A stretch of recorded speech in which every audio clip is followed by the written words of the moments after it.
John Gagnon, and with me is Baloo, about a 6 or 7 month old pit bull who was abused at a very young age and as a result has some fears and phobias about people.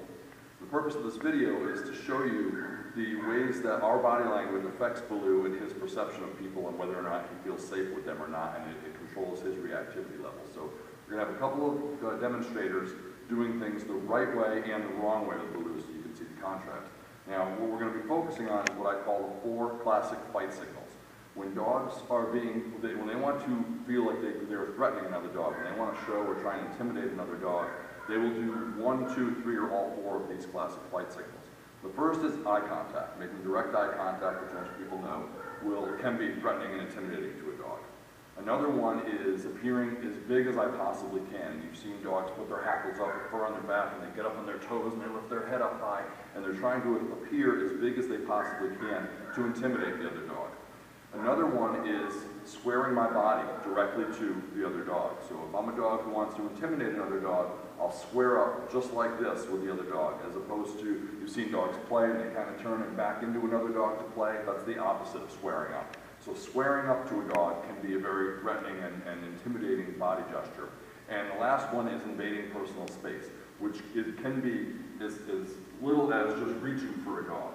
You know, I don't even necessarily have to be in their space, but even just reaching my hand out, this is an invasion of personal space, and a lot of dogs are sensitive to that, okay?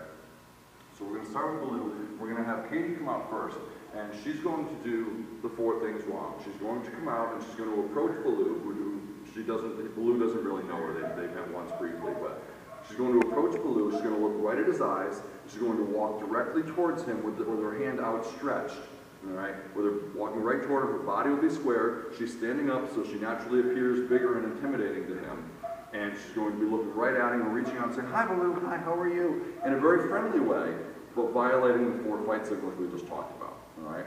So Katie, if you can come out, and you can start talking to him now to get his attention. "Hi Baloo." Hi, Baloo.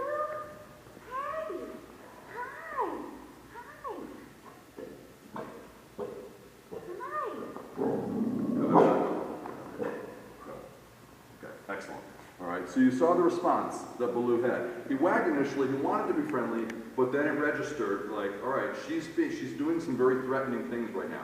To you and I, it probably didn't look that way. Katie was being very friendly and you know, nothing wrong with that. And most dogs won't react to this. But a dog like Baloo, who's sensitive, who's had a rough start, who's sensitive, can be very reactive to subtle things, even though on the surface it looked like Katie did everything right, okay? Now Amanda's going to come in, and conversely, she's going to do things a little different. She's going to come in to within about 6, 7 feet of Baloo, and then she's going to hang out there. She's not going to look at him, she's going to kneel down, so she's not so big and threatening, and she's going to ignore him, not look at him, and just kind of put her hand out to her side, and talk softly to him. "Hi Baloo, good boy." And so she'll appear smaller, she won't make eye contact, her body's going to be turned to the side like this, so she's not squared up, and she's not going to invade his personal space, so she's going to let him invade hers if he chooses to. If he chooses not to, that's his choice, all right? So come on, about 6, 7 feet away, and don't walk right at him, don't walk right at him. You're going to, just kind of pushing in, right over there, and that's good there. And you're going to get down, and just, come on, and if he touches you, Good go away, boy, Baloo. Good boy.